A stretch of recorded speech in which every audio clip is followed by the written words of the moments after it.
Então, ora então, né? Daí, né? O pastor é o nosso orador mor.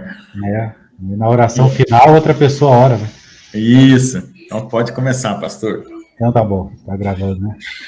Pai querido, Pai poderoso, Senhor, muito obrigado, Pai, pela comunhão com os irmãos, Pai, em nome de Jesus, né? Que é algo extraordinário, que não tem preço, e o Senhor se alegra, Pai, né? Quando os Amém. irmãos estão Amém. em união, em confraternização, né? Amém, O Jesus. Senhor é um Deus que estabeleceu até festas para o povo estar junto, né? Festejando, se alegrando. Amém, Em Senhor. nome de Jesus, é um Deus que preza por isso, com certeza, né? Um Deus Amém. alegre, a gente serve um Deus alegre, um Jesus alegre, Amém, né? Senhor. Glória a Deus, aleluia, Pai. Maravilhoso será quando estivermos na tua presença, né? Amém. Será algo extraordinário, Pai, te conhecer, né? Te conhecer pessoalmente. Oh, glória a Deus, aleluia, em nome de Jesus. Muito obrigado, Pai. Abençoa essa aula, Pai. Vai trazendo, Pai, as pessoas que é para estarem aqui. O teu Espírito Santo vai trazendo, em nome de Jesus Cristo, meu Amém. Deus. E assim nós abrimos essa aula, Pai, na tua bênção e na tua graça e na tua proteção. Acampa os teus anjos aqui ao redor. Em nome do Senhor Jesus, Pai. Muito obrigado. Em nome de Jesus. E seja com nosso irmão Lucas, Pai. Em nome de Jesus. Amém, amém e amém. Amém. Amém. Amém. Então, irmãos, nós temos uns objetivos aqui nesse livro, nesse curso, né, que nós estamos alcançando pouco a pouco, tá? Nós já estudamos sobre o início do universo, o Big Bang e a criação. Estudamos sobre Deus, sobre os anjos, sobre o próprio Jesus, né? E agora estamos estudando sobre o homem, né? A criação do homem.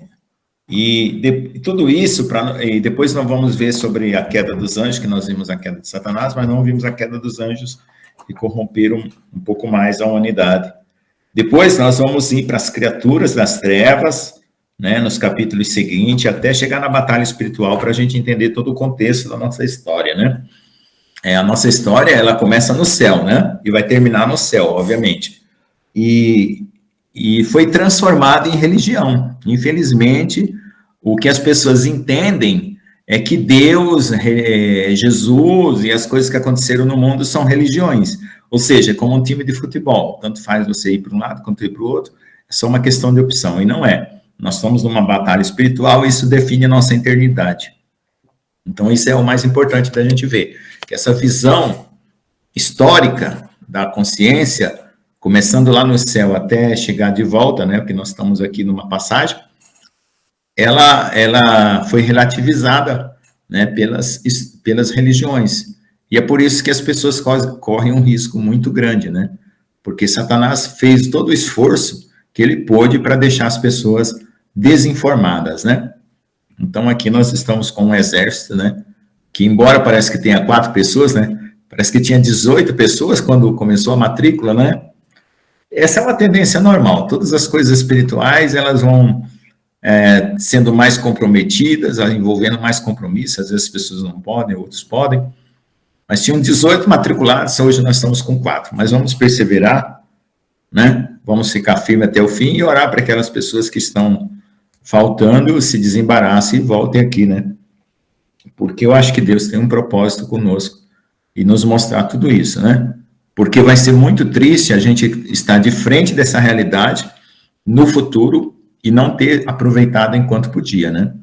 Então, vamos aproveitar. Então, nós vamos hoje continuar aquela história da criação do homem, né? Nós estamos aqui na página, eu parei, eu não sei porquê, é porque faltou a luz aqui, né? Agora eu lembrei.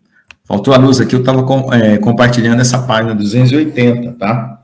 Que é o 7.5. Então, para resolver essa questão da criação do homem, eu fiquei muito angustiado durante muito tempo, em relação, porque tem a evolução da biologia e a evolução do cosmos, que é a teoria do Big Bang. Então, aqui eu fiz alguns pressupostos, né, que eu posso estar certo ou estar errado. Tem pessoas que fizeram outros pressupostos diferentes do meu. Eu imaginei que, como houve um espaço muito grande até chegar em Adão, né, tem gente que diz que a contagem de Adão é maior que 6.000 anos. Talvez seja, mas Deus está contando 6.000 anos. Deus está contando 6.000 anos porque Deus conta o tempo que ele interfere na nossa vida. Então, tem uma história de Israel que foi um pouco maior do que o tempo que está registrado na Bíblia, porque o tempo da desobediência Deus não conta na contagem dele, né? Boa noite. Paz, maninha. Porque Deus, ele só se alimenta do que é santo, do que é puro, né? Deus rejeita, né, na sua consciência, na sua mente, tudo que é impuro. Então, quando nós nos desviamos, a história fica esquecida para Deus, né? Fica esquecida. Deus sabe de tudo, mas ele faz questão de se esquecer do mal.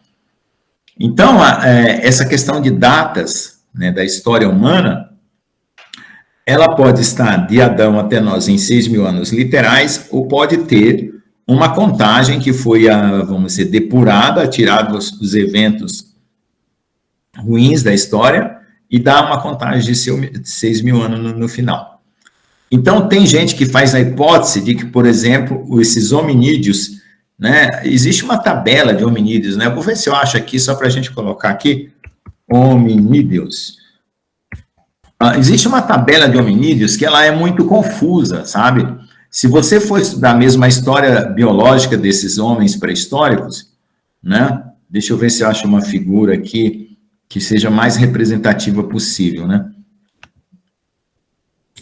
Então, deixa eu compartilhar aqui, só para a gente entrar nesse assunto. Então, essas figuras aqui que parecem o que eles acham que parece com homem, tem gente que diz que, na verdade, foram os macacos, né? Macacos que andavam de pé, e não tem nada a ver com homem, certo? Simplesmente algumas raças se extinguiram, várias raças de cavalos se extinguiram, várias raças de outros mamíferos se extinguiram, então os homens ficam tentando criar uma situação para justificar uma evolução, certo?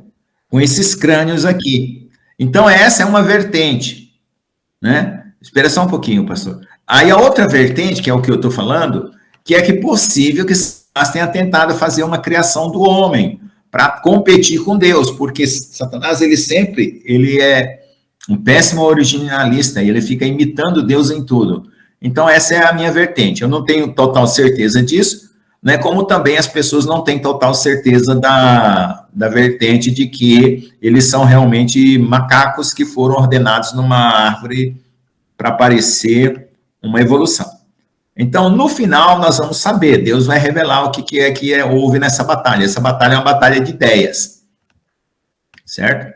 Pode falar. Quem foi aqui que levantou primeiro? Aqui quem está na ordem? Tem duas pessoas aqui na ordem. Vamos lá. Acho que era eu aqui, né? Não. Tá bom, vai o pastor primeiro. Depois isso. Não, realmente, né? É muito difícil essa questão dos hominídeos, né? Que é aquela questão lá. Onde está o elo perdido? Né? Não se achou até hoje, né? Esse fóssil que liga, né?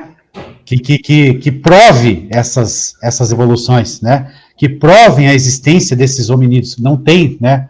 Assim, digamos, uma materialidade até na questão de fósseis. Falta, né? Não a questão nem só do homem, mas assim, todos, a evolução em si, né? É muito difícil isso, né?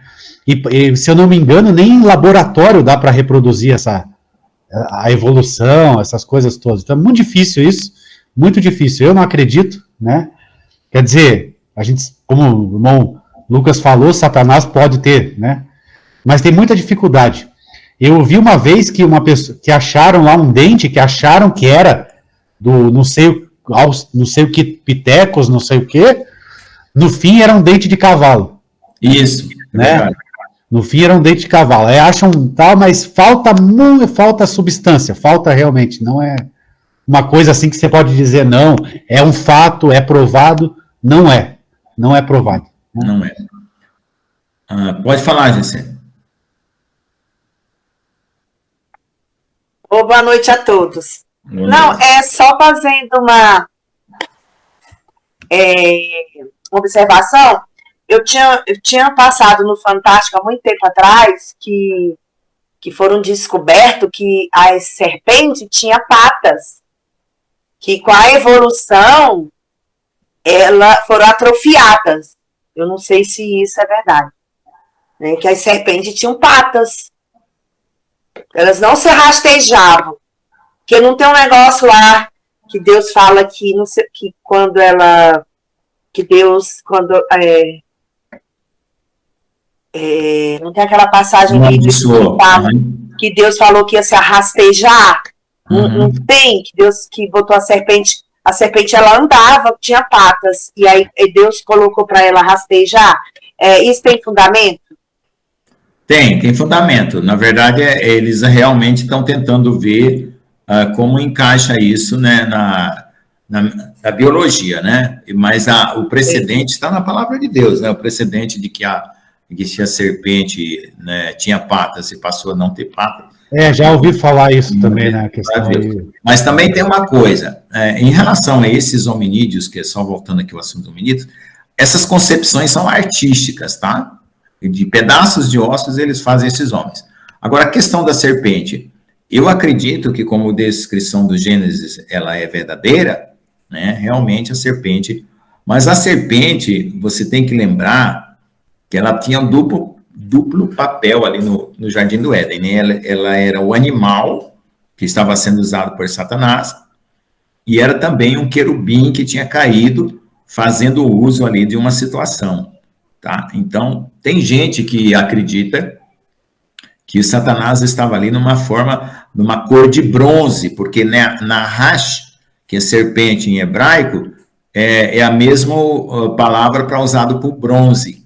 Então, pode ser que a serpente tinha cor de bronze e tinha pernas e tinha uma forma, vamos dizer assim, erétil, né? Uma forma erétil. E que isso justificaria os reptilianos. Tem essa vertente também. E ela não seria um bicho tão feio, tá?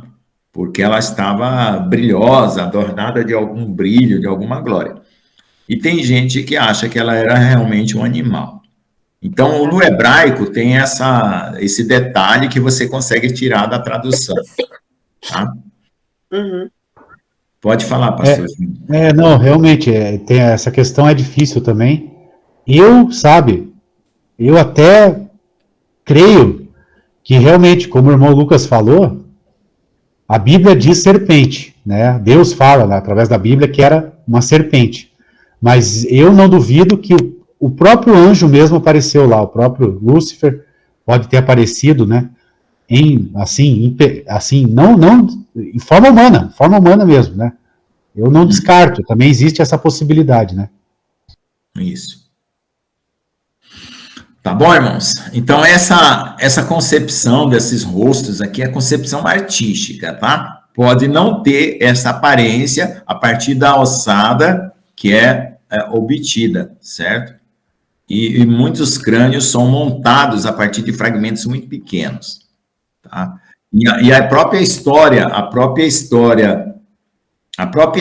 da evolução na ciência, ela é cheia de problemas. As pessoas brigavam por causa de fósseis, brigavam por causa de descobertas, tá? Se alguém quiser saber melhor a história, olhe no YouTube o canal Observatório 7. Lá, o canal Observatório 7 tem uma série Hominídeos, e depois tem a série do Gênesis. Vão lá e vocês vão ver como é que era complicado essas descobertas desses fósseis, tá? Não era uma coisa muito honesta, não, tá bom? Então, eles sustentam isso porque essa ideologia da evolução sustenta outras ideologias e sustenta o materialismo, né? E toda a desgraça humana hoje está por conta dessas duas coisas, o materialismo e a evolução, tá bom? Então, eu fiz essa minha hipótese por causa das datas, né? Essa minha hipótese que Satanás pode ter tentado e por causa de outros precedentes da literatura mítica, né? Por exemplo, dos Anunnaki, fala que os Anunnaki tentaram criar uma forma humana. Na cultura maia também fala de uns deuses que tentaram criar uma forma humana. Então, foi por causa dessas mitologias que eu fiz essa hipótese de que Satanás estava tentando criar uma raça para competir com Deus, uma raça inteligente, né? E essa raça, ela não desenvolvia a afetividade e a doçura que tem o ser humano naturalmente, tá? Tá bom? Então, vamos voltar aqui para a nossa aula aqui. Então, vamos lá. Ninguém imagina como foi a história do homem, como foi a história da criação do homem. Quantas etapas e eras aconteceram até chegar no homem atual. A arqueologia e a paleontologia têm tentado traçar essa história, mas ainda assim ela está longe do que de fato aconteceu ao longo das eras. Quando se compara a narração bíblica com a cronologia estabelecida pela arqueologia e pela antropologia, vemos um disparate nas datas e não sabemos como encaixar uma história na outra, a fim de termos um panorama real do que de fato aconteceu. O fato é que a narrativa bíblica conta uma história mais recente da humanidade, quando Deus interferiu direto na criação do homem. Nas ocasiões anteriores a esta, vemos como uma tentativa angelical em criar uma raça de seres inteligentes que nos confunde com a criação do homem feitas por Deus. A ciência natural humana não consegue dar conta do relato misterioso que há quando os seres vindos dos céus tentaram estabelecer aqui na Terra uma raça humanoide. Então, essa frase aqui é muito importante na aula de hoje, porque é o seguinte: tudo que disserem daqui para frente a respeito da chegada dos extraterrestres vai ter como justificativa de que eles tentaram nos criar ou que eles nos criaram. E aí é que vai mudar o panorama do evolucionismo para essa criação vinda dos extraterrestres. Mas o problema é que se você admitir que os extraterrestres criaram o homem, você tem que dizer quem criou os extraterrestres. E aí depois você vai dizer quem criou aqueles que criaram os extraterrestres, e isso vai parar onde? Então tem que lembrar disso, tá? As pessoas esquecem. Ok?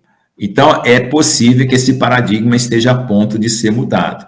Se aparecer naves extraterrestres, contato com extraterrestres, certamente vão quebrar esse paradigma aí, e já estão preparando, né, uma cama de reserva para quando cair, já cair amaciado num outro paradigma, tá?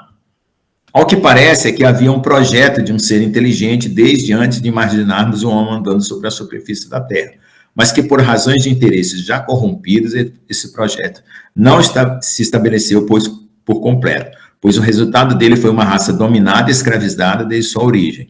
Por outro lado, Deus criou o homem livre e o seu pecado o tornou escravo dos seres que já haviam caído e dominado a Terra.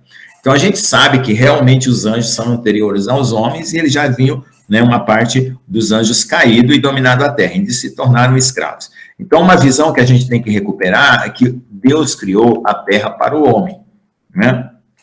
Antes dessa Terra criada para o homem, a Terra, que era anterior, era para Satanás cuidar. Ele caiu, não cuidou. Quando Deus refaz a Terra para colocar o homem no Éden, Satanás vem tentar para poder tomar a terra do homem, e é isso que aconteceu. Satanás tomou a terra do homem e teve todo o direito de fazer toda a história da humanidade na desgraça que é feita até hoje, historicamente falando, toda a desgraça. As pessoas culpam Deus da história desgraçosa da terra, mas na verdade foi o pecado e o domínio de Satanás sobre a raça humana, que Jesus restaurou na cruz. E agora Jesus volta para tomar a terra de volta, certo? Então a terra, ela foi um pouco, vamos dizer assim, arrendada, né? Porque Satanás derrotou o homem e ganhou um direito legal de subverter o que estava sob o domínio do homem, que era toda a criação. Só que Jesus recupera o homem, restaura o homem e restaura a terra, tá bom? Porque o Senhor é soberano sobre todos. E agora o que acontece é uma batalha espiritual pelos reinos da terra, né?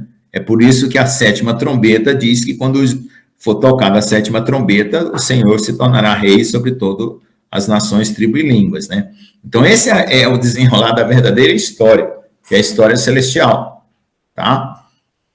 Então nós temos que estar atento para isso. A história nossa, ela não é uma história inócua, né? Sem valor espiritual, de uma evolução que começa lá no infinito, numa bactéria e vem vindo, né? Ou numa substância orgânica que se tornou vida e assim por diante, vem vindo. Porque essa história que eles tentam passar para nós, ela se torna inócua, sem nenhuma razão. O homem está perdido nesse universo, o planeta Terra é um pontinho estúpido no meio de uma galáxia, Então, se você acreditar nisso, você não tem esperança de vida eterna, você não crê em Deus, né? E como Deus existe, né? Como Deus existe, então você vai acabar entrando nesse conflito aí, diante da sua vida, diante da sua existência depois da morte. Porque quem seguir essa maluquice bem feita, né, de uma história bem controlada, né, para se parecer que Deus não existe, é Satanás. O único que tem interesse por detrás dessas cortinas todas da história montada dessa forma evolutiva é Satanás. Que para ele não interessa se ele aparece ou não. Se ele ficar no anonimato, para ele está tudo bem. O importante é destruir o homem, porque ele é inimigo de Deus e inimigo da criação de Deus. Tá? Então, isso é que a gente... E é por isso que Paulo fala que a nossa luta não é contra a carne nem contra o sangue, mas contra o império e potestades. Porque o próprio homem caído não tem consciência da sua própria história e nem da sua condição manipulada. Tá? O homem caído não tem condição. Quando esses governos tomam essas decisões em prol da paz, em prol do desenvolvimento da humanidade, como a gente está vendo hoje, essa nova ordem mundial, eles não sabem que por detrás da cortina deles está Satanás marionetando eles. Nós é que sabemos por causa da palavra de Deus. Então, nós temos um discernimento espiritual que eles não têm. Por isso, Paulo fala para a gente ter misericórdia das pessoas, porque a nossa luta não é contra a carne nem contra o sangue. Entenderam? Então, a tentativa angelical de criar o homem, essa é a minha hipótese. Pela paleontologia, vemos que houve vários tipos de hominídeos e, por fim, o Homo sapiens. Entre as raças humanoides e a última, a do Homo sapiens, houve um período de 100 mil anos até que, de repente, a humanidade deu um salto de desenvolvimento cultural. Então, esse Homo sapiens começa a construir cidades. Então, nesse salto que houve no período de 100 mil anos, acontece toda essa evolução de cidades, de estruturamento e tal. E como é que o homem sai da caverna e começa a fazer isso? Então, a teoria da evolução, ela é incapaz de explicar isso, e nesse contexto apareceram várias outras tentativas de explicação. Entre elas se inclui a teoria de Zecharia Sitchin, a qual ele descreve como sendo uma manipulação genética feita pelos Anunnakis, ou Nephilim, como está escrito na Bíblia. Tá? Então, essa é a hipótese do Zecharia Sitchin. Eu uso muito o Zecharia Sitchin, embora ele seja uma pessoa com muitos problemas nas ideias dele, mas é o mais popular e é mais fácil você fazer uma crítica, porque todo mundo conhece. Se eu usar outros autores, talvez as pessoas não conheçam, né? E tem outros autores até piores do que o Zecharia Sitchin. O problema disso tudo é que alguém está roubando a glória de Deus sobre a criação e dando a outro, né? Esse é também um dos pecados de Satanás que tenta induzir o homem. A criação do homem inteligente foi exclusivamente feita por Deus. Mas será que, tendo os anjos caídos vindo dos céus, tiveram acesso antecipado aos planos de Deus de criar o homem?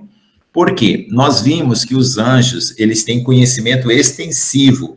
Eles conhecem um tempo enorme, né? Porque eles se estendem no tempo e no espaço. Os anjos não são como os homens, que estão num ponto do tempo e num local específico. Os anjos, eles se estendem no espaço e no tempo.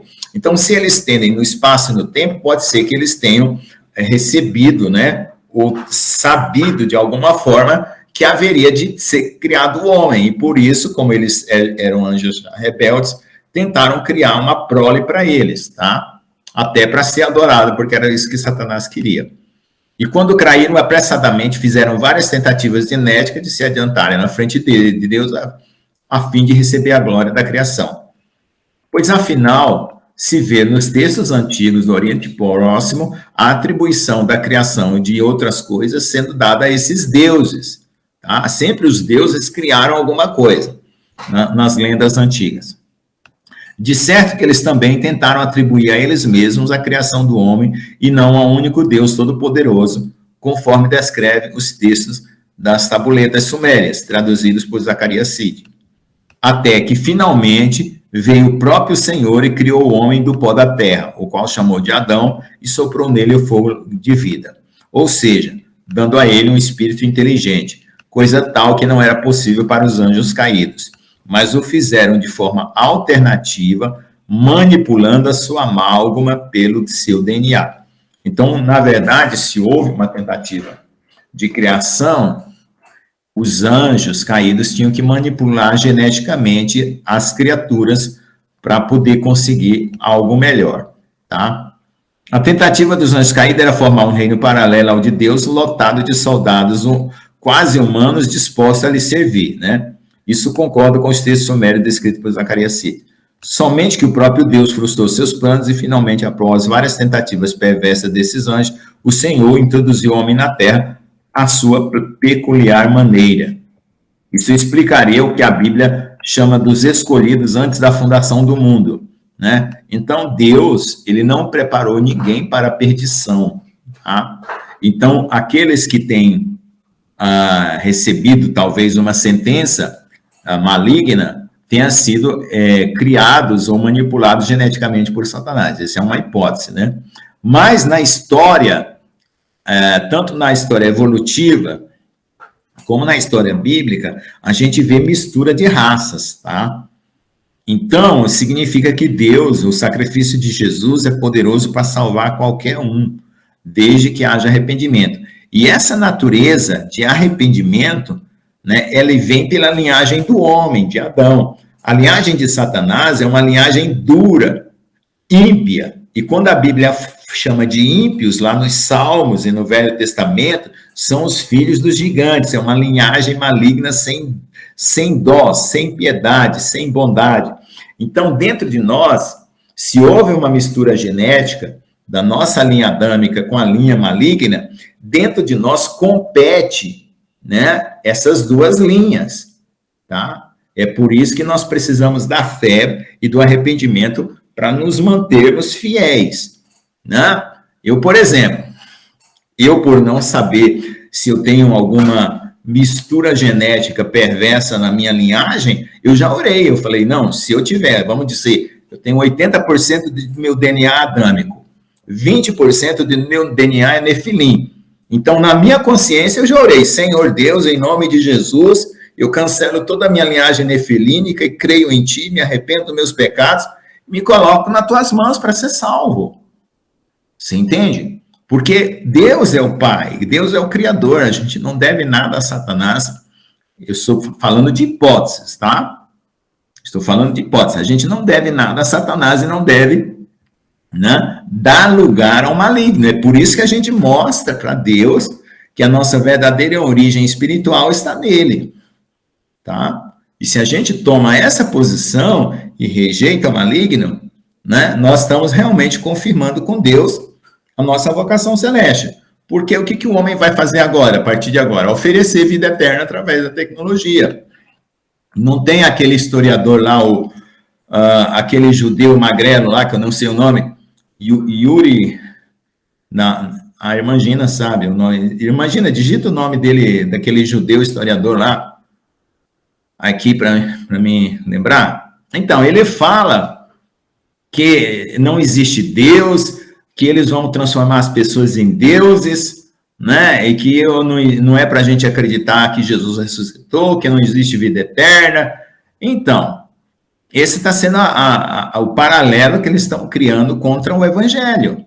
Então, as pessoas vão cair nessa tentação e vão tentar se modificar geneticamente, né, para tentar se transformar em deuses ou fazer a transmutação de mistura robótica, que é o transhumanismo. Então, essas são as duas vertentes que estão hoje no mundo, que é uma grande tentação que Deus falou que havia de vir no final dos tempos, além dos extraterrestres, e além da tentação da vida financeira, né, que já está sendo preparada, tá? Uma tentação de recuperação financeira do mundo às custas da besta e da marca da besta. Então, são várias as tentações do final dos tempos que nós temos que estar atentos para podermos escapar de cada uma delas, como o próprio Jesus falou. Orai e vigiai para que possais escapar dessas coisas, de todas elas. Então, ele está falando que não existe Deus, que não existe ressurreição, que não existe vida eterna, que não existe Jesus, e que eles vão transformar a gente em deuses por causa da ciência, da modificação de genética e do transhumanismo. É esse que esse historiador judeu lá, aquele magrelo lá, está falando. Eu nem me lembro mais o nome dele. A irmã Gina me mandou várias vezes aí o nome dele para me estudar no hebraico, mas eu não me lembro mais o nome dele. Eu não... Desculpa, se alguém lembrar, digita aí o nome daquele historiador lá, aqui embaixo, para eu lembrar. Bom, vamos voltar aqui. Então, ou seja, Deus não preparou ninguém para a perdição, mas viu o inimigo e plantou o joio, fazendo isso desde o princípio da criação do mundo, conforme está escrito no livro de Mateus 13:25. Mas dormindo os homens, o inimigo semeou o joio no meio do trigo. Tá? Então, Deus não tinha nenhuma predisposição contra ninguém para condenar qualquer que fosse. Tá? Quem criou a inimizade contra Deus e geneticamente pode ter introduzido isso na nossa linhagem, contaminando ela, foi Satanás. Tá? Geneticamente falando, o homem criado por Deus é puramente vindo da terra e portador do sopro divino, enquanto as outras raças hominídeas feitas pelos anjos já receberam na sua essência a semente maligna da manipulação genética de anjos com primatas, dada a semelhança ao projeto de Deus. A questão toda não está na situação que descrevemos acima, e sim sabemos quando isso aconteceu, se foi antes ou somente depois de Adão ter sido criado do pó da terra. Ou seja, o fato dos Nefilim já estarem na terra antes mesmo dos filhos de Deus entrarem as filhas dos homens, conforme diz o texto. Tá? Então, aqui, ó, nesse texto aqui, ele está falando de algo junto que aconteceu junto com a raça humana. Então, veja lá.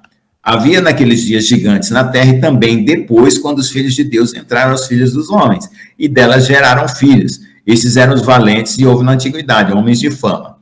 Então, tem gente que traduz errado o que está no hebraico. Esses valentes aqui são giborins, tá? Esses filhos de Deus aqui são Benai e Elohim. E esses gigantes são os Nefilins. Então, vejam o contexto do que está escrito. Não fique tentando negar que os anjos não tiveram relações com as mulheres. Por quê? Porque existem várias categorias de anjo. Anjo é que nem nordestino. Tem baiano, tem cearense, tem sergipano, certo? Então, anjo tem todo tipo de categoria. Tem anjo em forma de rodas, tem anjo com olhos por todo o corpo, tem anjos com 6 asas, tem anjo com 2 asas, tem anjo com 4 asas, tem anjo com cara de touro, tem anjo com cara de leão.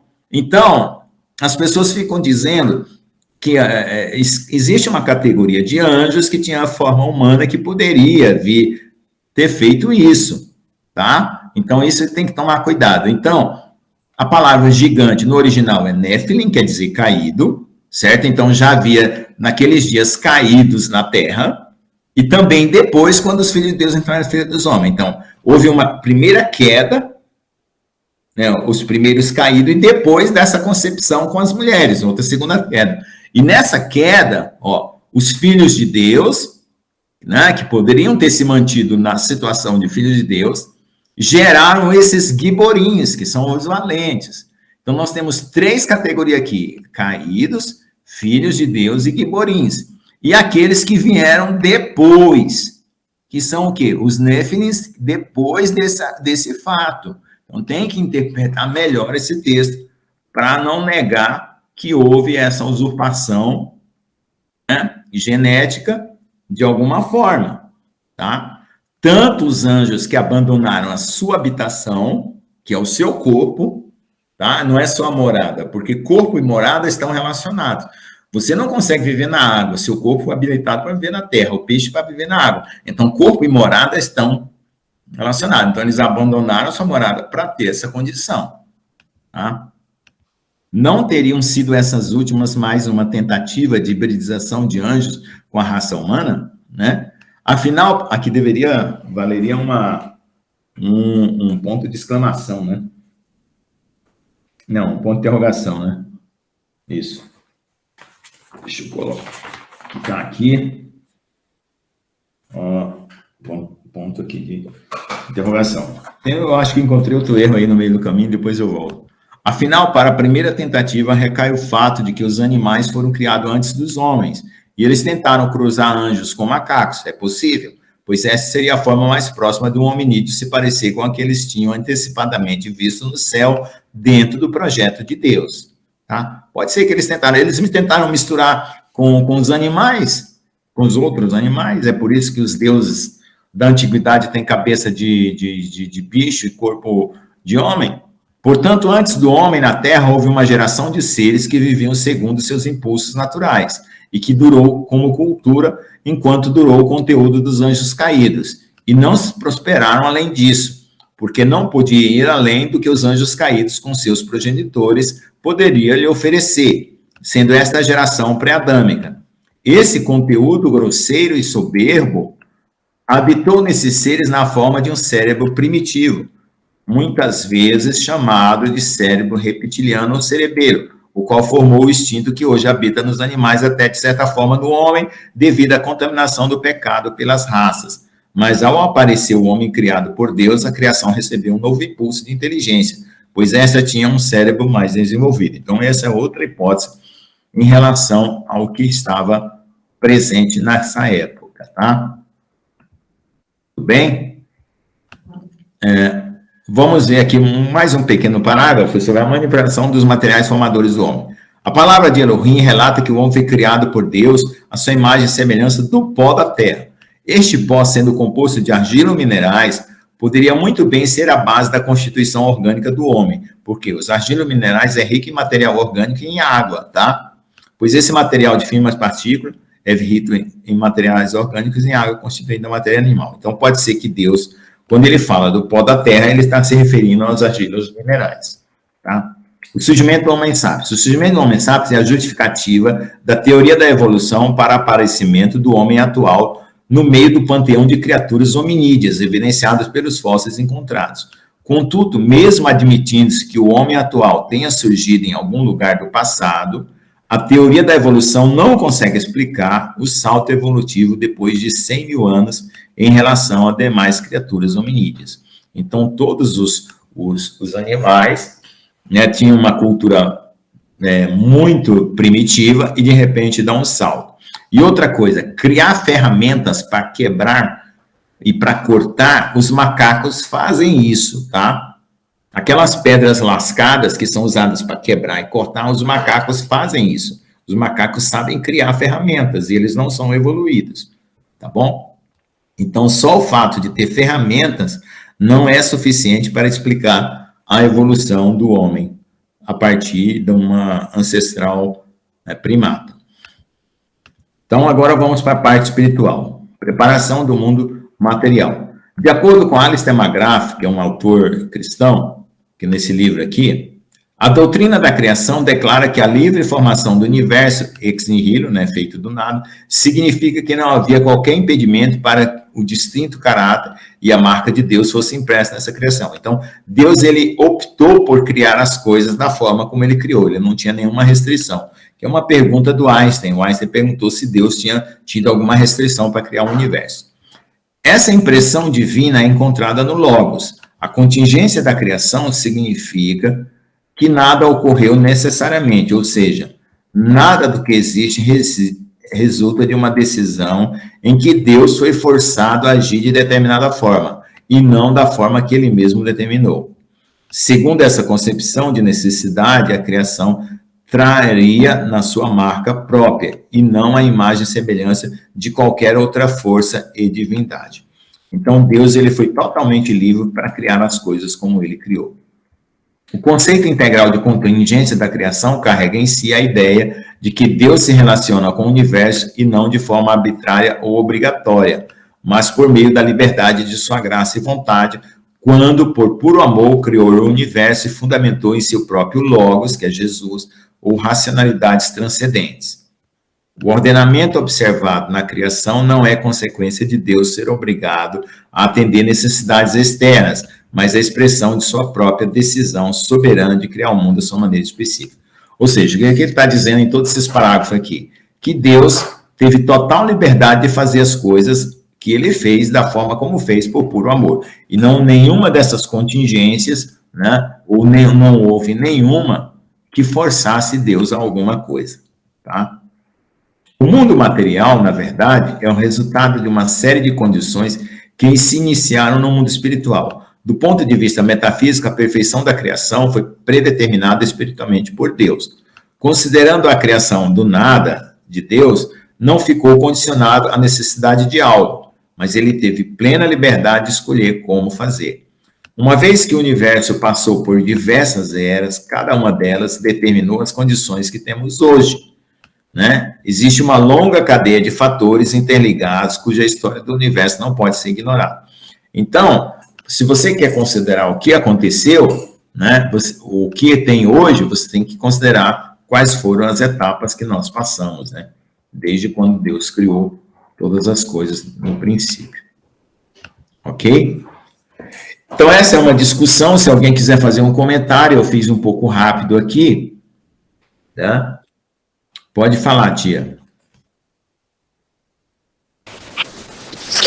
Então, a gente fica, a história, né, da humanidade, dos anjos, é tão extensa que a gente fica um pouco perdido aí, né?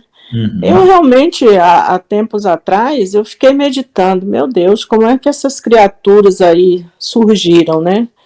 Essa evolução aí que a ciência mostra, começou ali no macaco, aquela coisa toda. E agora, com esse estudo aí, até está me respondendo, né? Que os anjos, então, mantiveram contato ali com os animais, não é isso? Isso. E aí desenvolveram ali, nos seus relacionamentos, né? Algumas criaturas. E aí, continuando aí com a meditação, Deus foi, através do seu juízo, né, ele foi purificando ali, né, quando houve ali o dilúvio, aí parte dessas criaturas foram exterminadas. Isso. E nós estamos contando aí com a misericórdia divina, né, e nós podemos ver que quando Jesus veio ao mundo, né, ele se transformou exatamente nessa figura humana que nós somos. Então, isso nos leva a acreditar que nós realmente já evoluímos bastante, né? Porque uma vez que Jesus se encarnou, né? E tomou essa forma humana que nós temos hoje, então nós vemos que nós já chegamos a um certo período aí de purificação, pelo menos física, né? Isso. E eu vejo que o nosso corpo físico, ele reflete ali a figura de Deus, né? Que Deus ouve, Deus vê, Deus sente. Nós temos todos esses sentidos, né? Agora, o que realmente nos separa aí agora, nesse final de linha, né? Em que já houve aí essa purificação física, o que nos separa agora é o pecado. Uhum. E também o que me leva, a partir desse estudo, né, e das meditações que eu tenho, o que me leva a crer é que essa guerra, sendo espiritual, quem começou essa guerra foram os anjos. Né? Então, eles são poderosos lá, eles têm poderes que a gente não tem. E a nossa luta apenas agora é obedecer a Deus, que foi por causa da desobediência que nós caímos, que nós estamos nessa situação. Exato. Agora, nós temos que crer que é através da obediência, né, porque Jesus veio exatamente para mostrar o caminho, através da obediência nós vamos retornar a Deus. E essa guerra espiritual aí, eu acho que elas pertencem aos anjos, porque e a gente só tem que orar e pedir misericórdia a Deus, né? Para que a gente seja mais forte diante dos pecados e das tentações. Então, estou gostando muito do estudo e espero evoluir mais ainda aí com os irmãos. Amém. Obrigada. Amém. Então, irmãos, agora nós vamos ver a configuração do Jardim do Éden, né? O Jardim do Éden como ambiente sagrado. Então, o pastor Jonas ia falar, pode falar, pastor Jonas. Sim, não, eu levantei a mãozinha aí, não só para realmente, né, como, assim, o homem, ele parece ser, né, o homem tem semelhança, uma certa semelhança com o macaco, tem, né, mas é como o próprio irmão Lucas colocou lá no começo. Por que a natureza decidiu, né, evoluir só o macaco, né? Por que que não temos cavalos evoluídos, né? Sei lá, cachorros, gatos, né? Girafas. Por quê? Por que só o macaco, então, né? Por que que ele, né? Agora, tem uma coisa. Nós vamos evoluir, né? Mas nós vamos evoluir porque nós vamos ter o corpo semelhante ao de Cristo, né? Agora, nós que vamos permanecer humanos, né? Agora, Satanás vai querer propor uma evolução aí humanista, né? Transhumânica, sei lá, né? Nesse sentido, assim. Então vai, né? Então vai haver aí uma segunda árvore do conhecimento do bem e do mal, olha aí, né? Uma outra tentativa, né? Outra tentativa. Mas a nossa não vai ser evolução, vai ser transformação por mérito. Mérito por ter obedecido e crido. E graça por ter sido enviado Jesus. Glória a Deus, vai ser muito mais poderoso, né? Exatamente. E aí, quando é uma transformação, ela descola, ou descola, ou decola, né? Que são quase as mesmas palavras, da naturalidade, porque entra o sobrenatural. Certo? Essa transformação que vai vir, que vai nos dar a vida eterna. Glória a Deus. Falar, Maninha. Eu assisti uns vídeos do Adalto Lourenço, né? Que ele falou que o nosso DNA, é mais parecido do porco do que do macaco. Que o quê? O nosso DNA, ele tem mais característica do porco do que do macaco. Não sei se você ouviu essa fala, do Adalto Lourenço. É aquele vídeo, Como Tudo Começou, uma explicação. Sei. Que ele falou que o pessoal fala que a gente veio do macaco. Ele falou assim, que o nosso DNA ele tem mais característica do porco do que do macaco. Aí eu não sei se ele falou... Mas ele falou sério. São usadas cirurgias para substituir órgãos. Shalom, pastor João. Cirurgias para substituir órgãos, por exemplo, tripas do intestino, veias do coração, são usadas ao porco. Isso é verdade. Porque tem mais compatibilidade. Agora, eu acho que ele quis fazer isso, uma crítica, um contraponto, para dizer assim, se fosse para ser evoluído, tinha que ter vindo do porco. Isso que ele quis fazer um contraponto, né? É um argumento desse tipo aí, tá? Então, veja só. Veja agora uma coisa interessante que a gente vai ver sobre o Jardim do Éden como um ambiente sagrado.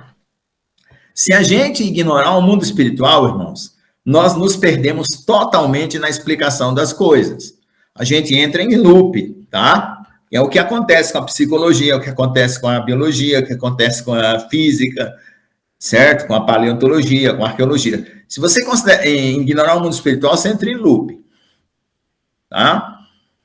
Teve um filósofo chamado Herman Doyeret, que é um filósofo holandês, muito inteligente e cristão, que ele disse que a solução de todos os paradoxos que existem hoje na humanidade, ela é feita em solução em Deus.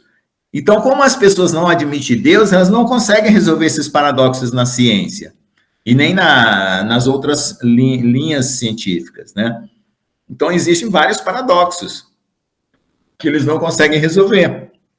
Por quê? Porque falta Deus, tá bom? Então, vamos ver lá a questão do Jardim do Éden.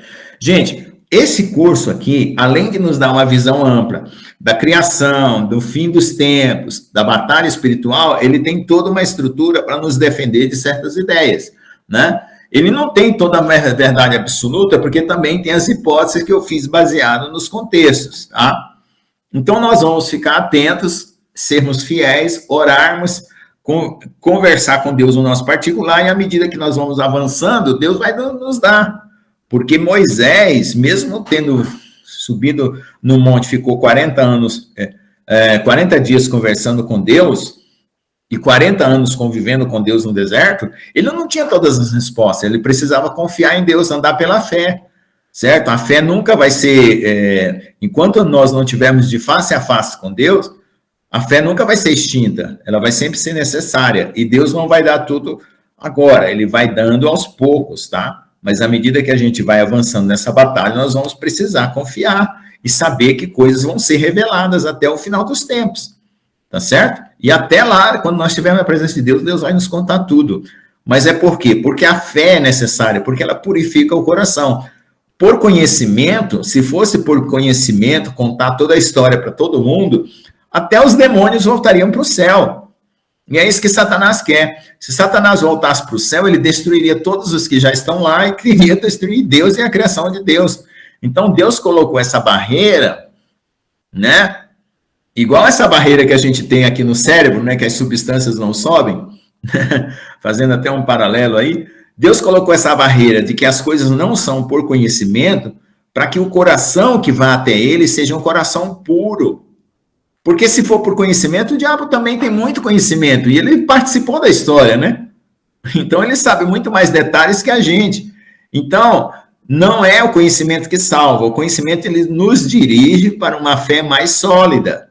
Mas o nosso coração continua sendo necessário ser purificado, através do arrependimento, do clamor, mesmo quando a gente não entende, né? A gente tem que amar e confiar a Deus e obedecer mesmo quando a gente não entende, tá? Porque isso é que purifica o coração, tá bom? Pode falar. Você falou aí que a gente não acreditar na vida eterna é o que é lucro? Não entendi. Lucro? Como é que é a palavra? Não, eu falei o seguinte, que não, a gente não é salvo por conhecimento.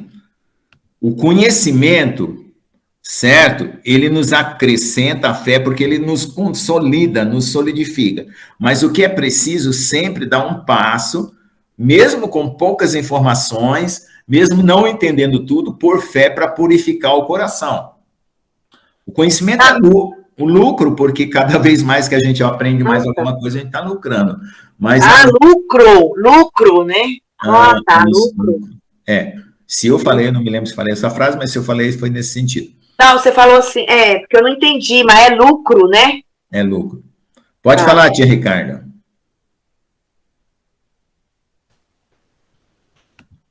Pode falar, hoje está bem participativa, é isso mesmo. Oi, tia Ricardo, beijo. Fala, tia, seu microfone está fechado. Ela tem hora... Então, essa fala da Gersiane, dos porcos, né? Saiu um estudo, né, que os porcos compartilham uma série de características que os assemelham surpreendentemente aos humanos. Por exemplo, ambos temos pele sem pelo, uma espessa camada de gordura subcutânea, olhos claros, narizes salientes e cílios pesados, além de fígado e alguns órgãos, né? Então, foi isso aí, eles fizeram um comparativo. Mas isso faz parte, né? Porque o ser humano, ele tem que evoluir, né? Através dos estudos. E isso faz parte da evolução. E cada descoberta que a gente tem, né? A gente vai se espantando, né? Olha, então o porco tem um fígado parecido com o meu. Mas é assim mesmo, a função do fígado vai ser sempre a mesma. A função dos rins, do pulmão, né? Eles só vão ter formatos diferentes e algumas vezes vão ter alguma semelhança ali entre si, né? Mas o importante é que nós nos distinguimos aí. Isso já ficou bem claro pela palavra de Deus, né? E pelos nossos próprios sentidos, né? Então, isso aí só faz parte, esses estudos só fazem parte de estudos científicos para o nosso melhor entendimento.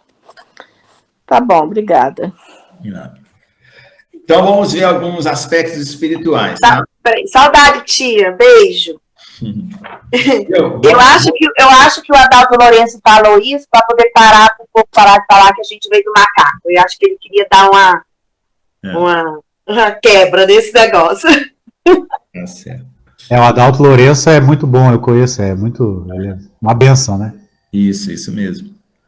Então, irmãos, vamos lá. O jardim não é como ambiente sagrado. Então, nós vamos entrar agora na parte espiritual da criação do homem, tá? Nós vimos a parte material, né? Nessa questão da evolução, da criação de hominídeos, ou a criação, ou ao uso, né, de hominídeos, que não, na verdade, não são hominídeos, são macacos que se extinguiram. Tem duas vertentes aí, tá? Vamos lá. O Jardim do Éden, plantado por Deus, era um ambiente que unia os céus e a terra. Então, é isso que a gente tem que ver como coisa principal, tá? E o nosso coração, ele tem que ser um jardim do Éden, certo? A nossa vida tem que ser um jardim do Éden, tá? Como vimos anteriormente, o ambiente prímavo do universo, Deus plantou um jardim na terra chamado Éden como um portal dimensional de acesso aos céus, tá? Então, esses portais dimensionais que ascendem aos céus vão novamente se abrir, tá? E o reino de Deus, ele é revelado dentro de nós. Então, dentro de nós, esses portais vão se abrir. À medida que nós chegamos mais perto do dia do fim, os que estão se santificando vão ter portais espirituais abertos, tá? Não se esqueçam disso. Satanás está caindo e nós estamos subindo.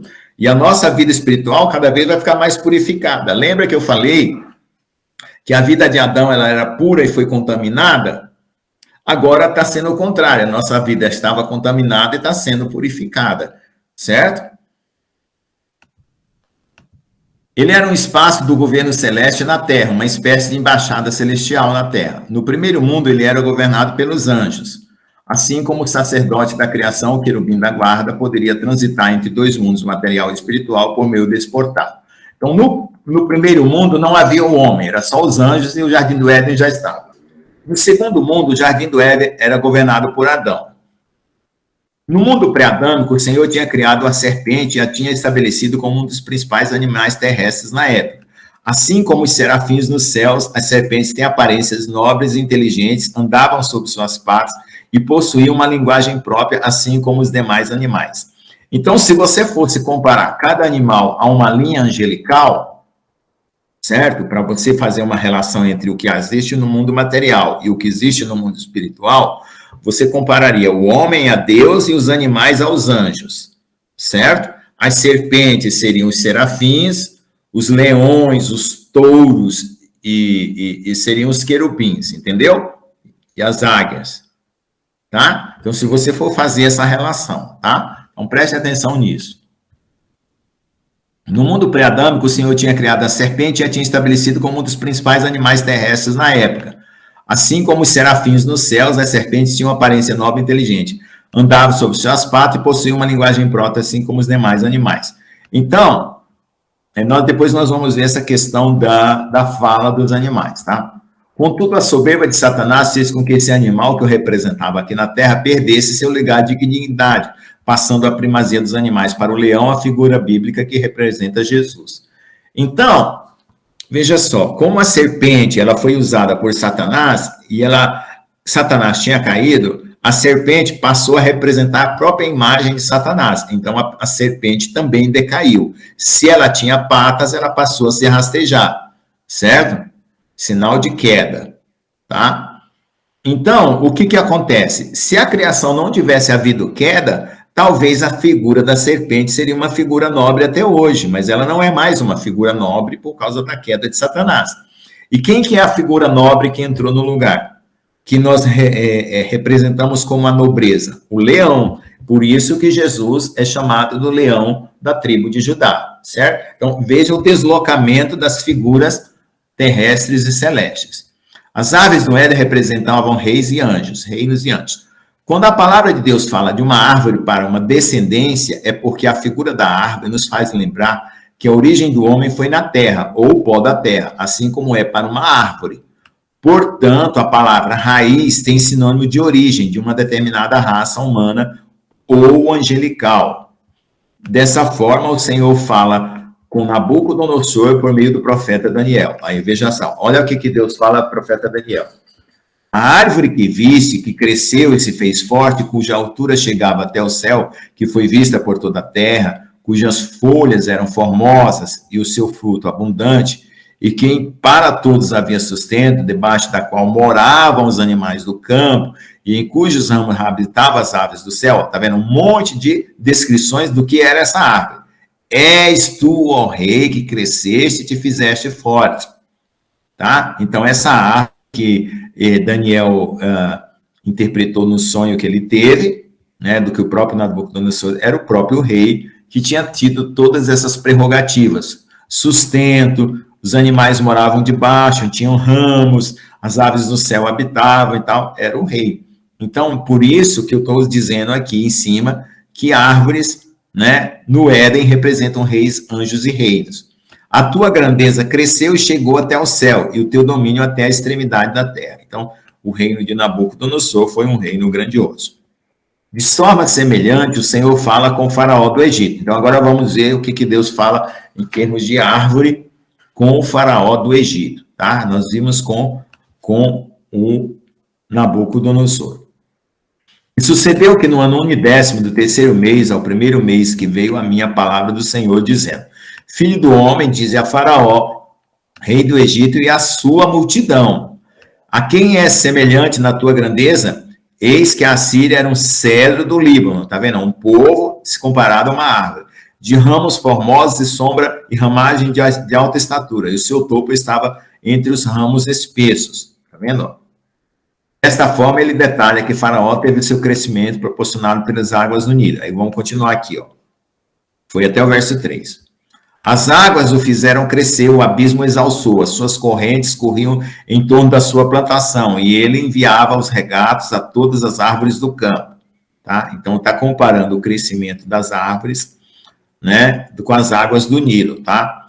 Por isso se elevou sua estatura sobre todas as árvores do campo. Então, isso aqui é o faraó comparado a uma árvore. E se multiplicaram os seus ramos e se alongaram as suas varas por causa das muitas águas que enviava, né? Faraó usava do Nilo para crescer. Todas as aves do céu se animavam nos seus ramos e todos os animais do campo geravam debaixo dos seus ramos e todos os grandes povos se assentavam à sua sombra. Assim era ele formoso na sua grandeza, na extensão dos seus ramos, porque sua raiz estava junto a muitas águas. Ah, mais uma vez. Os cedros não podiam escurecer no jardim de Deus, as faias não igualavam seus ramos e as castanheiras não eram como seus renovos. Nenhuma árvore no jardim de Deus se assemelhava a ele em sua formosura. Certo? Então, Deus começa uma descrição falando de Faraó e levando essa descrição lá para o jardim do Éden, tá? E agora ele vai falar sobre a queda de Satanás, usando da figura de Faraó para voltar ao tempo do Éden. Depois o Senhor fala do jardim do Éden. Formoso o fiz com a multidão de seus ramos, e todas as árvores do Éden que estavam no jardim de Deus tiveram inveja dele. Ó. Já está falando de Satanás aqui.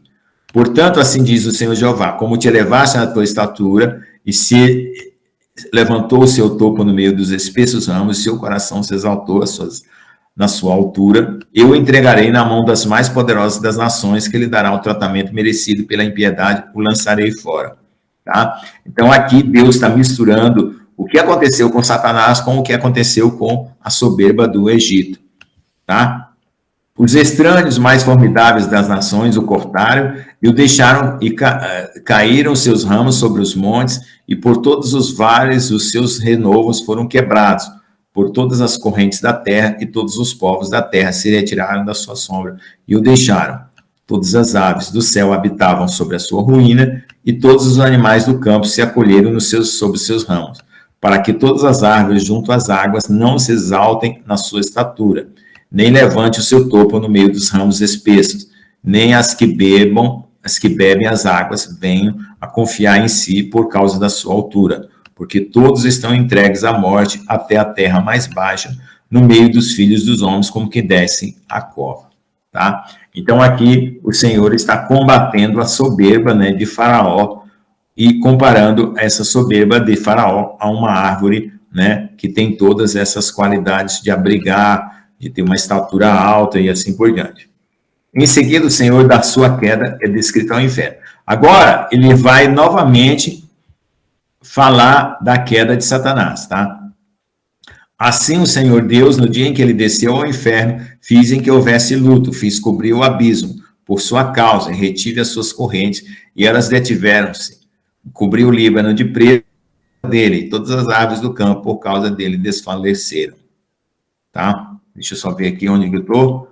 Isso é... eu não coloquei a referência, né? Ezequiel aqui, eu não me lembro qual o capítulo, mas eu acho que é Ezequiel 28, o 31, tá? O Senhor relata a queda de outras descendências que tiveram origem no Éden. Olha lá. Ao som da sua queda, fiz tremer as nações, quando fiz descer ao inferno com que desce a cova. E todas as árvores do Éden, a flor do melhor do Líbano, todas as que bebem as águas, se consolavam na terra mais baixa. Também estes com ele descerão ao inferno, a juntar-se aos que foram traspassados à espada. Sim, aos que foram seu braço e os que estavam assentados à sombra do meio das nações. Tá? Observe que houve outras árvores no Éden que se uniram à descendência de Faraó. A quem, pois, é semelhante em glória e em grandeza entre as árvores do Éden, todavia descerás com as árvores do Éden à terra mais baixa, no meio dos circuncisos jazerás, com os que foram traspassados à espada. Este é Faraó e toda a sua multidão, diz o Senhor. Ezequiel 31, 1, 18. Tá? Então, eu usei esses versículos para mostrar, certo, que Faraó foi comparado às árvores, assim como Nabucodonosor. E que, ao mesmo tempo, a soberba de Nabucodonosor foi quebrada e a de Faraó também foi quebrada. E nessa história que está sendo relatada nesses versículos, é contado, né, a queda de Satanás ao mesmo tempo, tá? Porque Satanás, ele passou a ser representado pelos reis da terra, né? E aqui eu repeti o versículo aqui, né, para detalhar versículo por versículo e depois para você ler completamente todo o contexto, tá? Então eu já vou pular daqui. Bom, compare com Apocalipse 9, 1, 2. E o quinto anjo tocou a sua trombeta. Espera só um pouquinho, tia. E viu uma estrela do céu que caiu na terra. Foi-lhe dada a chave do poço do abismo. E abriu o poço do abismo, subiu fumaça do poço, como a fumaça de uma grande fornalha, e com a fumaça do poço escolheu seu ar. Então, eu estou relacionando isso aqui com aquele ponto aqui que ele fala de quando ele escureceu aqui a terra, tá? Por causa dessa queda. Pode falar, tia.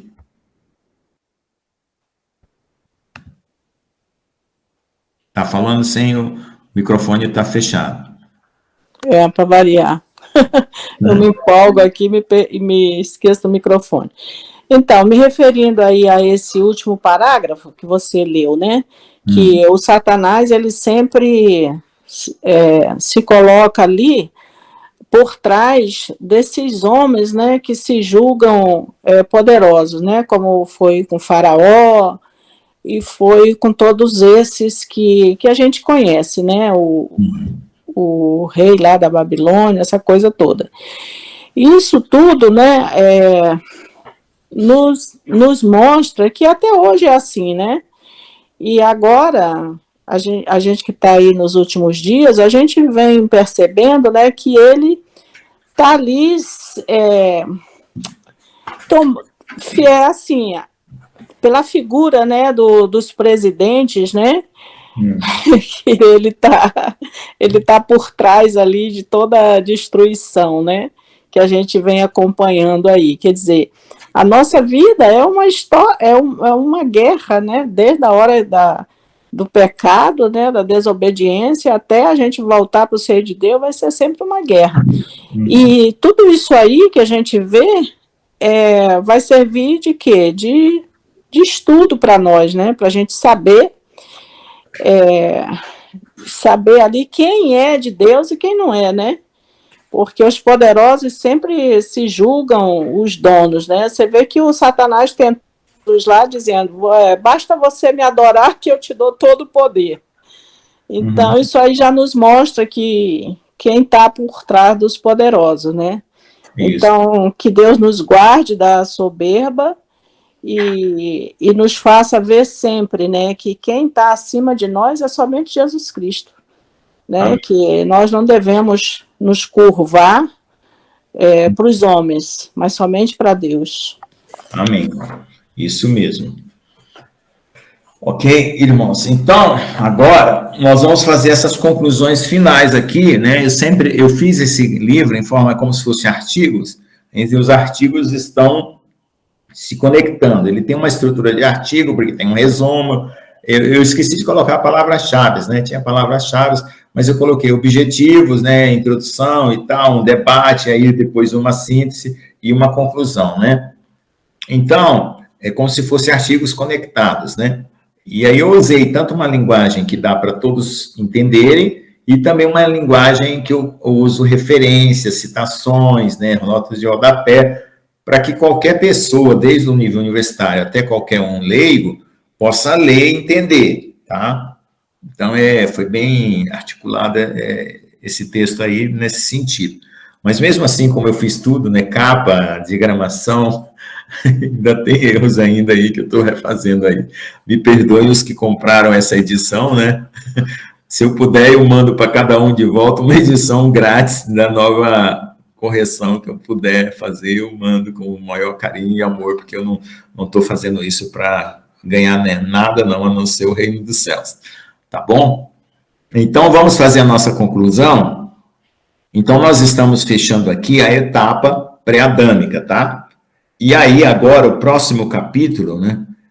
Nós vamos pegar o pré-diluviano. O pré-diluviano entra a própria criação do homem como Adão, né? Porque ele foi antes do dilúvio, e vai mostrar o que aconteceu, né? Nesse intervalo entre a criação de Adão e o dilúvio, a queda dos Nefilins, né?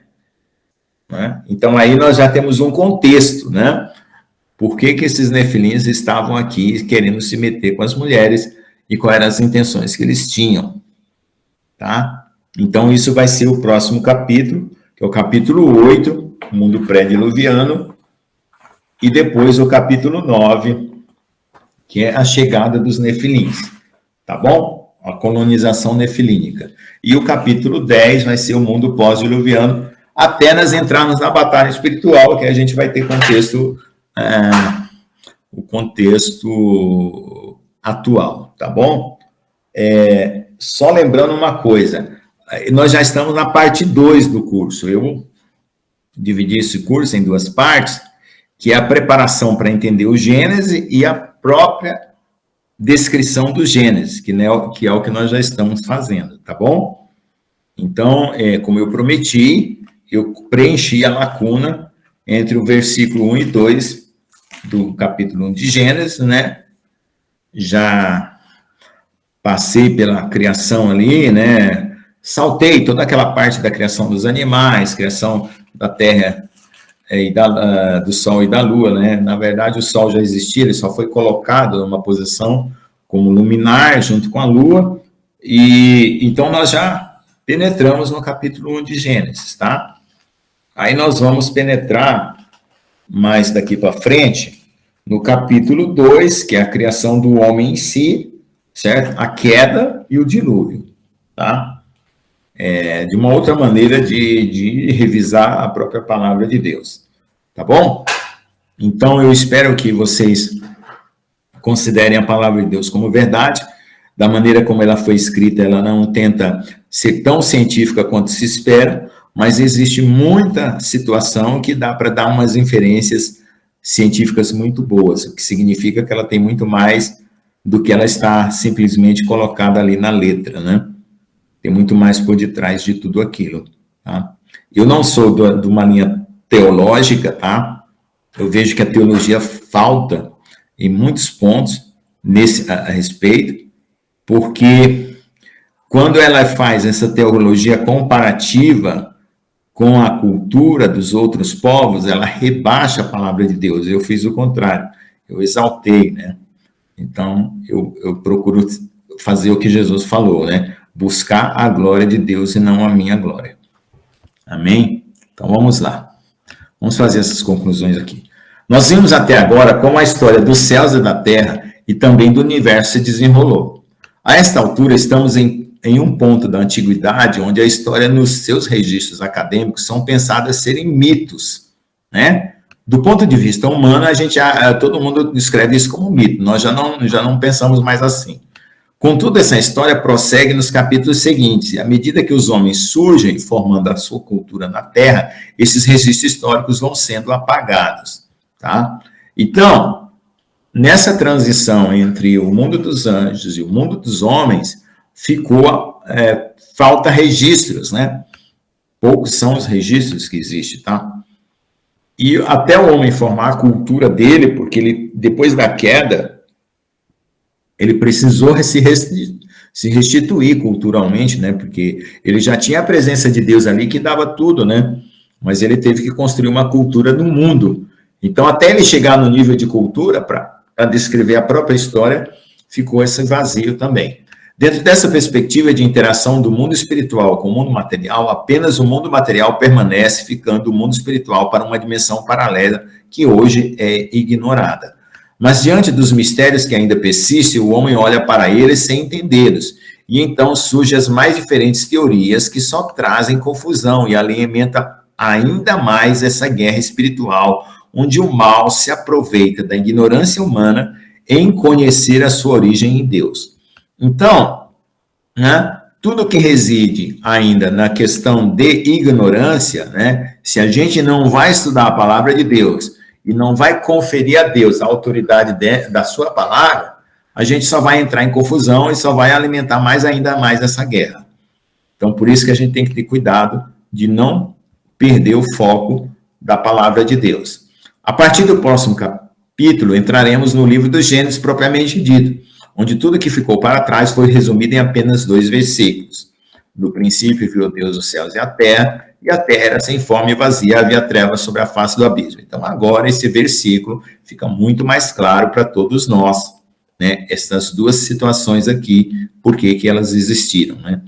E o que podemos especular do passado está nas entrelinhas dos textos poéticos, como o livro de Jó, né, de onde nós tiramos essas entrelinhas aqui, e os textos dos profetas. Ok, irmãos?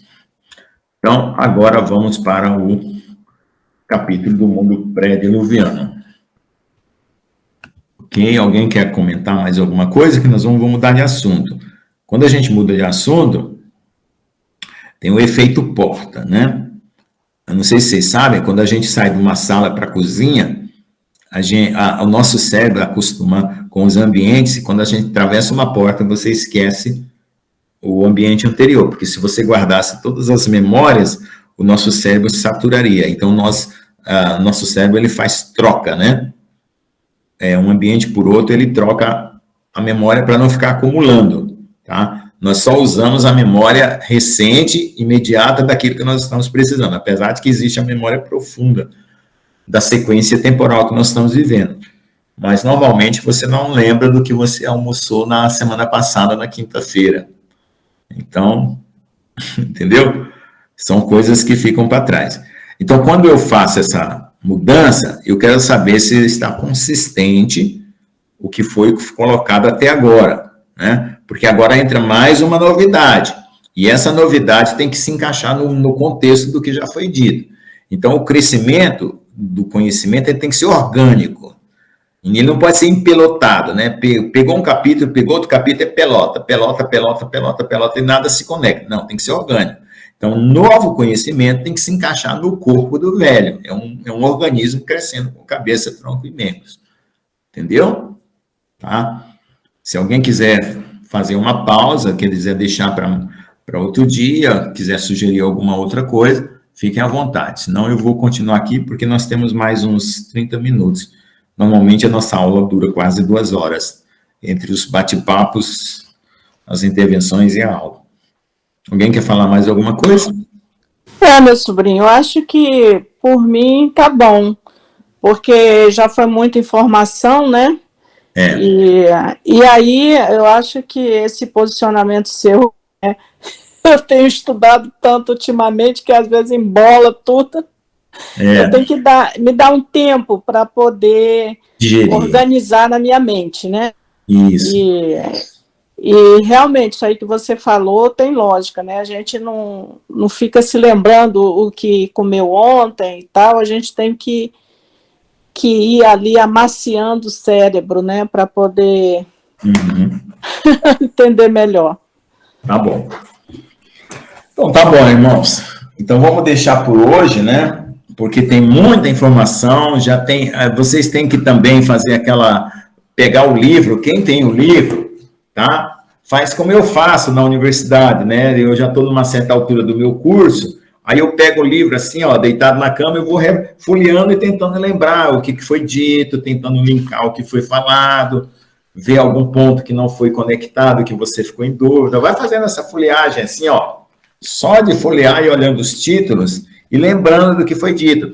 Todas as aulas estão gravadas e elas vão para o YouTube. Tem o Classroom, que eu já dei o link para vocês, tem no grupo do WhatsApp, tá?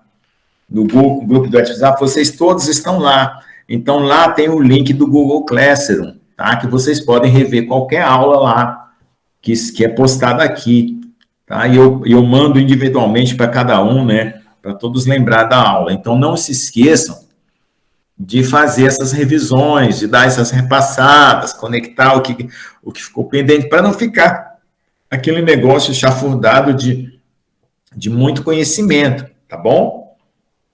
Então, aqui, deixa eu mostrar aqui o grupo do WhatsApp, né? Eu fico fazendo revisão, eu fico assistindo uma aula assim que eu quero ouvir de novo. Aí eu vou lá e assisto de novo. E eu também gosto de ler, eu gosto mais de ler e rabiscar o livro. Aí eu gosto de estar revendo assim. Que é muito livro para eu ler. Aí eu separei aqui os livros que eu estou lendo, agora que eu estou de recesso. E aí eu estou fazendo uma revisão dos livros que eu já li e lendo outros novos. Eu prefiro estar lendo mesmo e rabiscando. E aí eu gosto de estar ouvindo a aula que eu perdi, sua. Eu gosto de estar ouvindo no YouTube. Viu? Se alguém tiver com problemas para entrar no Google Classroom, me avisa, porque está tudo registrado lá. Tá bom? Está tudo registrado lá. Se você pode refazer qualquer curso, qualquer aula, os PDFs de cada um. Quem não tem o livro, tem os PDFs de cada capítulo lá no Classroom. Tá? E aqui no grupo do WhatsApp, eu só faço o convite e eu vou até reenviar aqui o link do Classroom para vocês lembrar que existe esse link, tá? Para todo mundo entrar na sala de aula lá e fazer qualquer revisão necessária. Porque depois nós vamos entrar na parte de batalha espiritual. E aí, na hora que a gente entrar na parte de batalha espiritual, vocês têm que lembrar de tudo que foi falado, porque tudo isso vai fazer peso para a gente entender como é que nós somos atacados. Tá certo? Então, eu vou fazer uma repostagem aqui do link do Classroom, nesse grupo do WhatsApp. Eu acabei. Aulas transmitidas no YouTube, adicione os contatos. Aí está aqui o link do YouTube e está o link do Google Classroom, tá? Ok? Eu espero que esse curso tenha proveito espiritual para todos, né? Em todas as áreas, em todos os sentidos, porque é a angústia que carregou a minha vida inteira, né? Você ir para uma universidade e ficar vendo um monte de conversa estranha e você duvidando da Bíblia, né? E deixando brecha para o inimigo te atacar, né? E é o que tem feito muita gente cair, né? Porque cai no discurso da ciência, né? Porque a ciência simplesmente ignora o mundo espiritual, não tem compromisso nenhum com o mundo espiritual. Não tem compromisso nenhum. Então, fica por conta da gente ter a sede de conhecer a Deus. Certo? E aí... Inclusive, eu vou começar a evangelizar uma jovem aí de 15 anos e eu vou utilizar esse seu livro. Amém. Ali, desde o início ali, né, para seguir um raciocínio, eu digo, olha, eu não vou nem precisar preparar o trabalho, porque o trabalho já está pronto. Glória a Deus, aleluia. E realmente, essa menina, ela está precisando muito de ajuda, porque ela está muito perdida.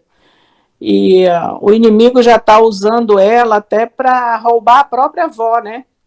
Então, a avó que criou com tanto carinho, o inimigo usando ela, já utilizou o celular da avó para fazer pix para ela própria, né? Então, já chegou nesse nível, e agora só Deus na causa, né? Eu vou procurar ajudar aí, evangelizando e usando aí esse estudo aí, esse livro, né, essa obra-prima aí. Pois é. Nós fizemos 20 impressões, foram 15 vendidos para vocês, 10 preto e branco, 10 colorido. As preto e branco ficaram mais baratas, né? Quem quis o colorido e tal. tem 5 na Livraria Curitiba em Ponta Grossa, eu vou fazer uma nova demanda de 20, porque eu fiz um acordo com a gráfica em Ponta Grossa, e se eu encontrar algo mais barato, porque eu tenho uma impressora laser que eu mesmo posso imprimir, eu estou tentando entrar em contato com o encadernador, porque eu fiz curso de encadernação lá quando eu era garoto, no 2º grau, no Colégio Pedro II, né? No 1º grau. Arrego! Então, eu não vou conseguir encadernar 20 volumes da mesma qualidade que eles encadernam. Então, se eu contratar um encadernador, eu vou pagar o custo da impressão, 15 centavos a folha de impressão numa impressora laser colorida, vai ficar ainda mais barato para eu vender para vocês, né? Porque o excesso que vocês me deram, né? Eu não sei se eu perguntei para todo mundo, né? Mas eu doei para a igreja como oferta, tá? Então, ninguém reclamou, eu mandei um recado, ninguém acusou que queria de volta era a fração de R$10, R$5, fui juntando e eu passei de oferta para a igreja. Então, a ideia é sempre assim, dividir o custo em 3 partes, uma parte paga o custo, outra parte paga quem me ajudou, e outra parte investe na obra, né? Para que a gente vá mantendo essa situação como uma roda girante, né? Sem faltar. Então, eu fiz um voto de não ganhar nada com isso, tá? Eu estou ganhando com meus livros de matemática e física. E esses eu quero ganhar 100% de lucro, tá? Esse aqui não. Esse aqui é tudo para a obra de Deus. E eu já fiz um repasse para o pastor Jones, que está aqui, né? Do saldo que houve dos 20 livros que foram vendidos. Tá? Então é isso aí. Amém. Glória a Deus. Amém. Deus. Bom, é para Deus, né? É para Deus. É para Deus. Porque existe um versículo na Bíblia que diz assim: aqueles que ministram sobre nós espiritualmente devem ser mantidos financeiramente. Amém, né? Existe lá no sacerdócio levítico, e Paulo também fala sobre a nossa obrigação de sustentar materialmente aqueles que nos sustentam espiritualmente, tá? Porque se não fosse assim, né? Não teria como, né? Não teria nem igreja hoje, né? Exatamente. Então, o ministério que você é abençoado, você deve reconhecer ele, né? E também ser como é que fala, de coração aberto, né? Generoso para também. Glória a Deus, e Deus está registrando cada centavo, né? Amém. Tá certo?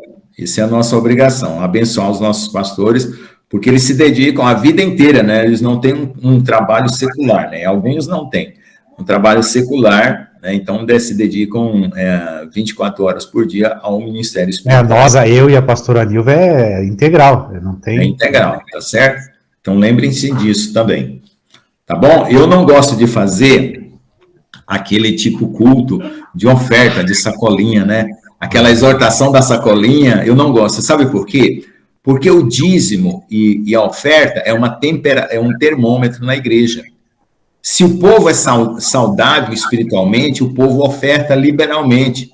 Se o povo está doente, o povo não oferta. Então, o que vai acontecer? Tem que ir atrás da ovelha ferida e machucada e curar e tratar, porque a ovelha feliz vai ofertar. Sim. Agora, se eu faço uma propaganda dizendo, porque eu preciso da oferta, porque eu não sei o quê, eu estou induzindo vocês a montar uma empresa junto comigo.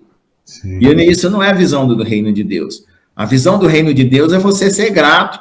Você não está crescendo, você não vai herdar o céu, você vai herdar o seu galardão. Quem foi que ministrou sobre você?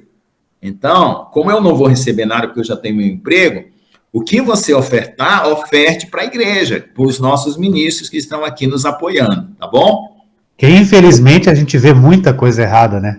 Mas a doutrina de você, né, sustentar materialmente quem ministra espiritualmente, isso é uma realidade bíblica, né? É uma realidade bíblica. E é o seguinte, eu vivo hoje pela universidade, tendo meu salário. Mas se um dia eu estiver integralmente na obra de Deus, né, eu vou precisar. Né? Mas por enquanto eu não estou precisando e estou fazendo esse voto. Certo? Mas é Deus que tira a gente, sabe? E não é uma coisa fácil, sabe? Não é uma transição fácil, mas é Deus que faz, né? Com certeza não é. Tá? Então lembre-se disso. O dízimo e as ofertas é um termômetro. Se o povo está saudável espiritualmente, o povo doa voluntariamente. Amém. Entendeu? Se o alimento é bom, né? Todo mundo fica feliz, né? Fica feliz. Todo mundo quer comer mais. Então, quer comer mais, investe mais. É isso aí. Tá bom? Eu faço umas terapias, eu faço terapia, né? E o terapeuta falou que a frequência do amor é igual à frequência do dinheiro, que é a questão da liberalidade. Que a gente que não tem... Da mesma forma que a gente ama as pessoas... Que a gente ama as pessoas, que a gente faz o bem... A gente não, da mesma forma que a frequência do amor, que ele fala que a frequência do amor, a energia do amor, eles falam muito energia quântica, essa coisa toda. Que a energia do amor é igual à do dinheiro, ou seja, de doar, você não ter esse apego financeiro, apego ao dinheiro. Se você ama, você gosta de presentear, você gosta de dar uma oferta, você gosta de dar sem pensar no valor monetário, mas assim, pela energia do amor, que ele fala que é a mesma frequência, é a mesma energia. Essa coisa aí eu tenho dois testemunhos para dar. Deixa eu dar 2 testemunhos. Quando eu viajei a primeira vez para a Europa, eu não tinha 20 centavos no bolso. Eu olhei na carteira, eu devia ter quase isso, né? Moedinhas nessa minha bolsinha que fica do lado da minha carteira. Aí, eu tinha sido aprovado num trabalho para apresentar num congresso em Bruxelas. Aí, eu mandei um resumo para o congresso, porque eu falei assim o que minha avó Raulina falava: joga pedra na lua, joga pedra na lua. Joga pedra na lua quer dizer tentar o impossível, né? Você consegue acertar a lua daqui da Terra? Não, né? Mas a minha avó falava para a gente jogar pedra na lua. Eu joguei pedra na lua e o meu trabalho foi aceito para apresentar no congresso, na teoria de caos, com cientistas do mundo inteiro. Aí eu cheguei no quarto e fiquei chorando. Eu falei: Deus, o Senhor me colocou em cima do muro. O meu trabalho foi aceito e eu não tenho dinheiro para ir. O que eu faço? Aí a Inge viu eu chorando no quarto e falou assim: pai, não tenta ajudar Deus. Faz a sua parte e deixa Deus fazer a dele. O que aconteceu? Eu fui lá, fiz um empréstimo de 13 mil reais na época para pagar minha passagem para Bruxelas, né, para apresentar esse congresso. Aí eu fui angariar dinheiro para as despesas de hotel, né, para pagar a inscrição no congresso e assim por diante. O que aconteceu? Chegou na última semana, eu não tinha conseguido dinheiro suficiente, eu ia cancelar a viagem. E eu telefonei para eles lá dizendo: não vou apresentar o meu trabalho, que eu vou cancelar a minha viagem para o congresso. Aí o rapaz lá, o organizador, né, o militar lá da escola, que estava preparando, que era aniversário, né, do cara que inventou a teoria do caos, falou assim: você espera uma semana? Eu falei: espero. Aí ele voltou com a resposta dizendo: você vai ficar hospedado no Hotel do Príncipe Albert, você tem problema com judeu, com negro? Eu falei: não tenho problema com ninguém, me ponha com quem que você quiser, que eu amo todo mundo, não tem problema com ninguém. Então você vai ficar num quarto com um iraniano e acho que era um russo e um iraniano. Tudo bem. Só não use camiseta, paletó e gravata lá no Hotel do Príncipe Albert. Com tudo pago, porque o rei da Bruxelas, rei da Bélgica, vai pagar para todos os cientistas que vêm de fora do país. Aí eu fui tomar café de manhã no Hotel do Príncipe Albert, de todos os coronéis de gala e tudo lá, e eu de paletózinho e gravata. Certo? Desde esse dia, nunca mais faltou dinheiro na minha carteira. Nunca mais. E outro testemunho, né, que eu dou é que eu organizei uma coleta de roupas para a África. E eu escolhi as melhores roupas do meu guarda-roupa e coloquei no meu caixote lá da minha coleta. Botei uma caixa de papelão lá no meu trabalho. E eu dei roupas e mandei para a África junto com os irmãos. Nunca mais faltou roupa no meu guarda-roupa. Então, eu superei esse degrau, né? Deus me abençoou agora que não falta roupa e não falta dinheiro, tá bom? Então, esse é um testemunho para dar para vocês. Mas é assim, não, Deus ele é fiel mesmo, Deus não, né? Sem dúvida. Tá bom? Assim, Então vamos orar para agradecer. Quem vai orar? O pastor Jonas já orou no começo. Quem gostaria de orar para agradecer? Gerciane, a tia Ricarda. Eu posso orar. Tá bom, e ora. Maninha. Senhor, meu Deus e meu Pai, nós queremos te louvar e te agradecer, Senhor, por esse momento maravilhoso de crescimento espiritual, de amadurecimento espiritual. Te louvamos, ó Deus, porque o Senhor tem nos sustentado até aqui, o Senhor tem nos guardado e nos protegido, Senhor. Nós te amamos e nós te adoramos, Pai, Filho e Espírito Santo. Obrigada, meu Deus querido, por mais um dia, por mais um dia de vitória, um dia de renovo, um dia de novidade de vida. Abençoa, Senhor, a cada um de nós, nossas famílias, as nossas parentelas. Abençoa, Senhor, o Lucas, ó Deus, meu irmão, pelo conhecimento, pelo dom de mestre que ele tem, que o Senhor colocou, Senhor, no coração dele. Obrigada, Deus querido, por tudo. Nos dê uma boa noite e que amanhã seja mais um dia, ó Deus, de vitória e de renovo nas nossas vidas. Nós te agradecemos em nome de Jesus. Amém. Amém. Amém. Amém. Que Deus nos abençoe.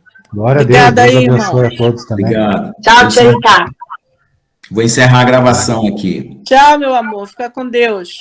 Tchau, boa Hoje eu noite. assisti a aula toda deitada. Não sei Tá se bom. vocês perceberam. Eu pude participar mais, que eu estava mais relaxada. Que bom. Tá certo, tá Fiquem certo. na paz.